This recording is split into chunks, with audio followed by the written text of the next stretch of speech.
안녕하세요. 김조교의 도시계획기사입니다. 두 번째 시간입니다.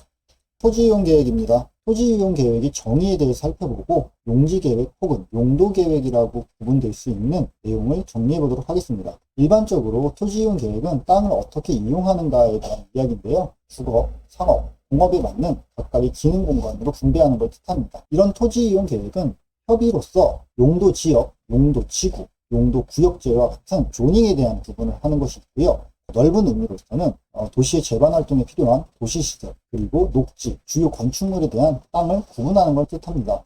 기사시험에서 활용되는 토지 이용은 크게 용도계획과 용지계획, 그리고 도시설계로 구분해 볼 수 있을 것 같은데요. 용지계획과 용도계획을 어떻게 다르냐라고 보신다면 아래 그림과 같이 이번에 용도계획, 용도지역의 주거, 상업, 공업과 같이 토지의 면적으로만 구분하는 것을 뜻합니다. 반면에 용지계획은 이렇게 용도가 구분되어진 땅에 도로와 녹지, 건축물 등 세부적인 시설에 대한 면적과 규모를 나타내는 것으로 저희가 기사시험에서 다루는 내용은 거의 대부분 용지계획으로 표현되고 있습니다. 지난 시간에 살펴봤던 단지계획의 정의에서 주거 50%, 도로 25%, 시설 10%, 공원 녹지 10%라고 하는 비율에 맞춰서 설계를 하는 것은 이와 같은 용지계획이라 보면 될 것 같습니다.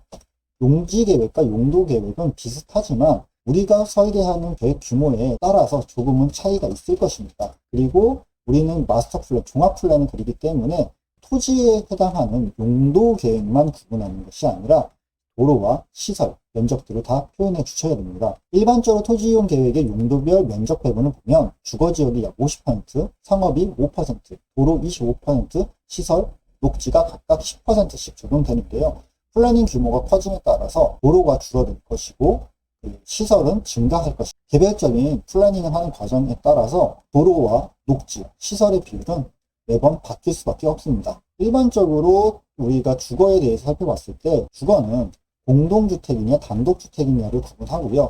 공동주택은 다시 연립과 아파트로 구분할 수 있으며 아파트는 저층, 중층, 고층으로 구분하는 것이 일반적입니다.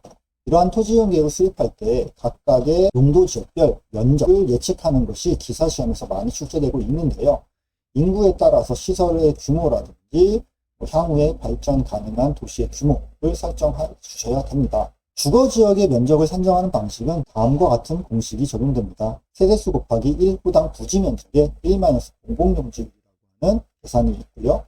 우리가 이렇게 용도지역을 배움에 있어서 도시지역 내에 해당하는 주거지역, 상업지역, 공업지역, 녹지지역별로 각각의 계획 목표에 따라서 설계를 해주셔야 되는데요.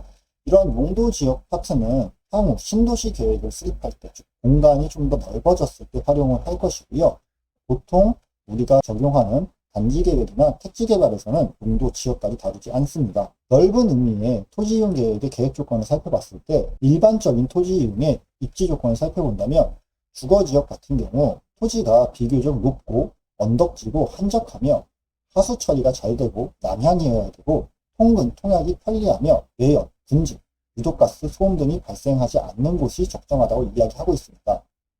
따라서 이러한 주거지역은 역사적으로 주거지인 곳을 활용하고 근린 분구, 근린 주구, 커뮤니티에 적합하도록 집단 주거지를 설계하셔야 됩니다. 상업지역은 교통이 편리하고 평탄한 지역에 주거지와의 연결이 잘 돼야 될 것이고요. 공업지역은 평탄한 지역과 광범위한 지역을 대상으로 교통과 용수 등 다양한 공업의 입지의 필요시설들을 갖추는 것이 적정하다고 볼 수 있습니다. 자, 앞서서 살펴봤던 토지이용 계획은 일반적인 랜드 유즈 플래닝에 대한 설명이라면 도시계획 기사 시험에서는 크게 세 가지만 기억하시면 될 것 같습니다. 첫 번째, 국고남저, 두 번째, 지형, 지세, 세 번째, 주변 현황. 국고남저 다음과 같습니다. 북측에는 고층 아파트를, 남측에는 단독을 배치하는 설계 기법이고요. 지형, 지세, 평탄지에는 공동주택을, 구릉지에는 단독주택을 배치하여 스카이라인을 형성할 수 있습니다. 하천변에는 아파트가 들어가고 산지에는 단독주택이 들어가며 경관이 우수한 곳은 단독주택을 입지하는 것이 좋습니다. 마지막으로 주변 현황은 내가 플래닝하는 사이트의 주변 현황을 적절하게 고민하여서 토지 이용을 분배해 주시면 되는 것입니다. 도시계획 기사시험에서 요구하는 토지 이용 계획은 크게 어려움은 없습니다. 여러분이 적정한 면적을 산출하고 그에 따른 인구 밀도를 계산하여 공동주택과 단독주택의 비율을 세분하고 주변 현황, 지형지세, 그리고 향을 고민해서 토지 이용 계획을 수립하면 될 것 같습니다.